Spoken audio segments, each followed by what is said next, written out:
келгенде тез шешім қабылдағанды айта кетейін. Мен негізі өзімде бір андай іштей не болатын, талап дейді ғой.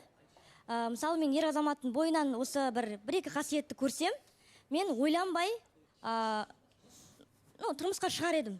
Бірінші қасиет ол имандылық, екінші қасиет ол сабырлық, үшінші қасиет ол ата-анасына деген мейірімі қандай. Ата-анасына мейірімі қандай, әйеліне де дәл сондай болады. Вот, дәл осыны егер ер азаматтың бойынан көретін болсаңыздар, ойланбай тие беруге болады негізі. Ал қалған ол ақша, дүние, жаңа мен айтқанды өзім білесіздер ғой. Міне Аллаға шүкір бірге көтеріліп жатырмыз, бірге өсіп жатырмыз. Бәрі де болады. Аллахтың қалауы ғой бәрі. Елдар, сіздің кеңесіңіз болса жігіттерге? Енді көбісі мен бүйтіп танып қалған шығар, үміткерлердің бәрін қайтара береді деп 6-шы сезонда. Енді мен талапымда балауса ханым ажырасқан әйел қабылдамаймын деген сондай талапым бар еді ғой, есіңізде ме? Енді бәрі ойлайды қазір. Ол талап, оказывается, қиып тастауға болады екен негізі, балауса ханым. Жақсы көрсең, бәріне дайын екенсің дегендей. Алишер, сұрақ қойын деп отырсыз. Сұрақ қойым деп отыр, қайырлы күн. Негізі енді жаңа отбасы құрып жатсыздар, жалпы қандай бір совет айтасыздар енді бізде енді артқа. Қазір ғана айтты ғой.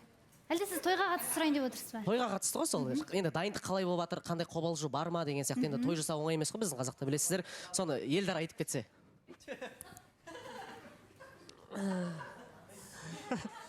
Тойға дегенге дайындық жүріп жатыр негізі.